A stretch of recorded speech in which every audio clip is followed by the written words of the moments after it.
to those heats that this could be one of the races of the championship, and I genuinely believe that's the case. It's our penultimate track competition. You won't miss anything in the women's triple jump or the men's high jump. Sufyan El-Baqali is bidding to add the world title to his Olympic crown. He's been brilliant this season. He's so fast over the 1500. He's gaining a reputation as someone who is so difficult to beat. Haile Selassie on the inside, 5th in Tokyo last year, national record holder for Eritrea. Now to El-Baqali. Bronze in Doha, silver in London. Can he complete the collection here and become the first non-Kenyan to hold the Olympic and world titles at the same time? Belhadi of France, European Team Championship silver last year. Concessless Kipruto, the former Olympic champion, the reigning world champion. He outdipped Lamacha Girma by 100th of a second in Doha 3 years ago. It was one of the greatest races we've seen. What about the Ethiopian? 3 times this season he's gone inside 8 minutes. Silver behind Kipruto in Doha, silver behind El-Baqali in Tokyo. Is it his turn for gold? Sabli of India, national record this year, unheard of for an Indian to run that fast, 8:12. Abraham Kibiwot of Kenya, Commonwealth silver 4 years ago, 2nd in the Rome Diamond League in 8:06. He's in form this season. So too is Genet Wali, just off the podium in Tokyo and Doha, and he's a fine 5,000 metre runner. He's got brilliant speed endurance. Arce of Spain. Amare, African champion double in Mauritius over the 5 and the steeplechase. He's run 8:06 this season. Abdel Wahid of Italy, European under-23 silver in 2017. Martos of Spain, a European finalist. To Hilary Bohr, the former Kenyan, proudly flying the flag for the United States. In the top 8 in Rio, in the top 8 in Doha, and the national champion for the United States. A world youth champion, a world youth silver. Leonard Bet on the second from the outside for Kenya, and then Evan Yeager with a slightly different haircut. This is Yeager Mark II, a torrid time with injuries. The silver medalist from Rio and the bronze medalist from London, delighted to be back in form, fit and healthy, and in the final. El-Baqali will be the favourite for this one. But if he wins, he might be pushed, quite literally, every step of the way. Don't take your eyes off this final for a second, the 3,000 steeplechase. I have never heard noise like it on the last 500 metres of the men's 10,000 final.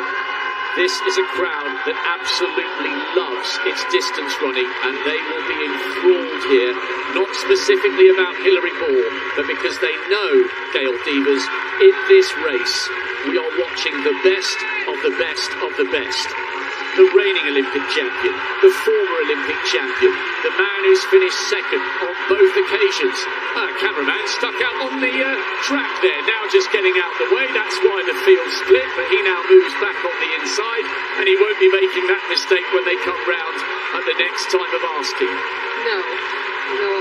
Girma has a 2 silver, so I think that's his motivation to say, I got to get up there because the last 500 meters I've got to be in contention. And then Wale has that flat speed, so we'll see what happens coming around. It's I like very Yeager up there. Yeah, that is really good to see him back from injury, and he said making the US team meant more to him than the Olympic silver, because he never thought he'd get back to that level. Martos is leading. It's very tactical in the early stages of this steeplechase. We will come back to this soon, but we've got to get back to the field temporarily. Martos leading, Yeager second, Kipruto third. Barshim going for 2:35. Oh, so good. It is going to take something phenomenal to stop him securing a hat-trick of high jump titles. First time clearances at 24, 27, 30, 33 and 35. He's miles in front at the moment, the first man over. This is what I love about athletic scale. We have to keep dipping in and out here and there. Everywhere you look, we are watching the very best in the world at the peak of their powers. Now this race is beginning to play into the hands of Sufyan El-Baqali. The tall figure from Morocco is the Olympic champion, and he has run an eye-watering 3:31 for the 1500 metres. You can pour it on from the start and he'll live with the pace. You can go slow and he will be the one to wind it up over the last 2 laps. Everyone who's anyone is right there tracking Martos as Wale just runs wide on the outside, not to take the lead, but just so that he got a clean look at the water jump.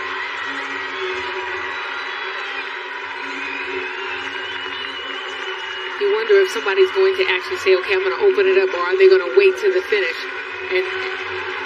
But like you said, no matter where they are in the race, Baqali figures out, I know how to get this done.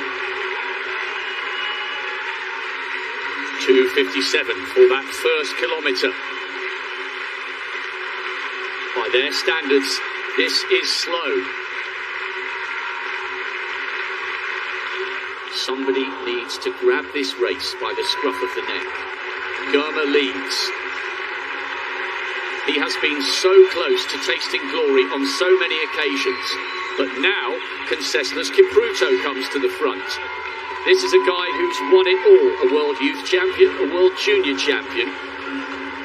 He's the reigning world champion and won the first of his 2 world titles in London 5 years ago. Car crash at the end of 2018. He's had all sorts going on in his life off the track, but he looks like he's approaching his best form, tucked in on the inside. He looked really comfortable. He was exchanging words in Swahili with Hilary Ball at the end of the semi-finals, or heats, or whatever you want to call them, and they're talking to each other again now on the inside behind Lamich and Germa.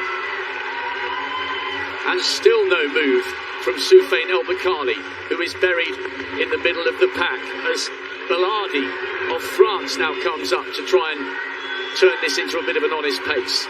And Conceslas Kipruto has gone to the front, but he hasn't gone to the front to turn it on. He's just making sure he gets a clean look at the barrier. And the longer it stays like this, the likelier it is that we're going to see a massive burn-up from El-Baqali, who is just in the middle of the pack to the left of Evan Jager. It's very tight. That last 500 meters when we get there is going to be something epic. Kipruto is still in the front.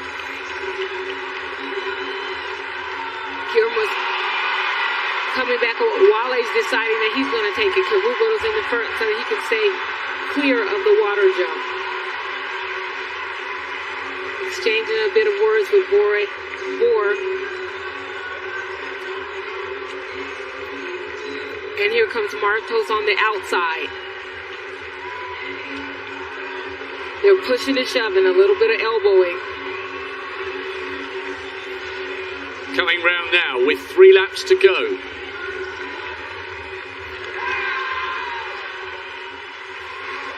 Woo. Second attempt, 2:35. Barshim's got clean at the first time of asking. Oh, wow. What a final in prospect. What a climax we're going to have. He's still dancing. Now we're back with the steeplechase.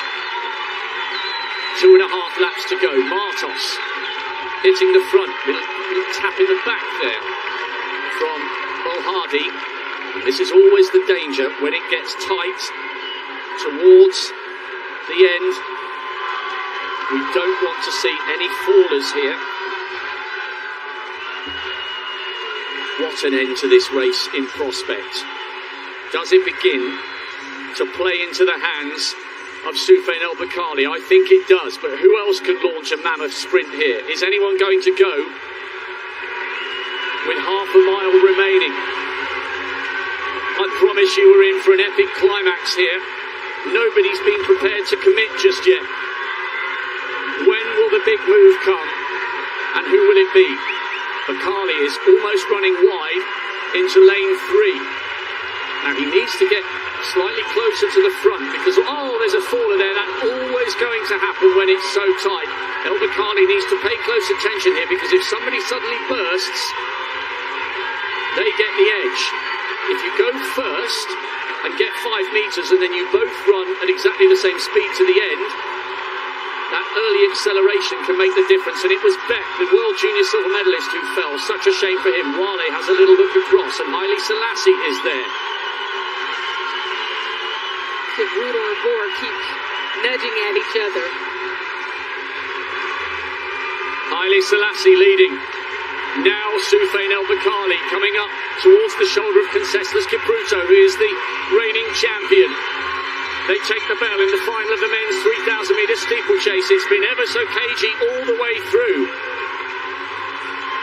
Wale and Amare, no move yet from Germa. The two outstanding performers this season have a little bit to do. What a story this would be for Haile Selassie. He was 5th in Tokyo. Amare trying to come through on the inside, and he manages it somehow. Wale leads. Conseslus Kipruto coming up on the outside, and another faller. It was Mare that fell. Germa coming up onto El-Bakali's shoulder, but El-Bakali floats across the front. Now comes the acceleration. Kipruto is the defending champion.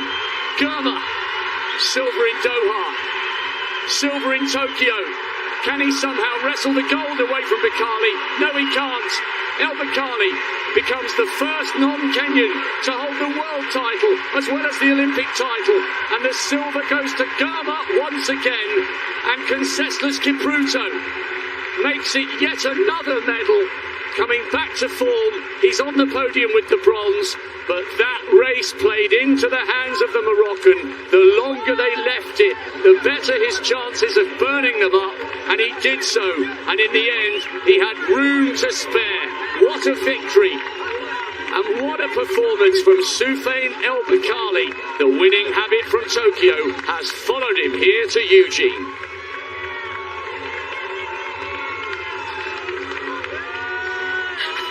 There's another dancer for you.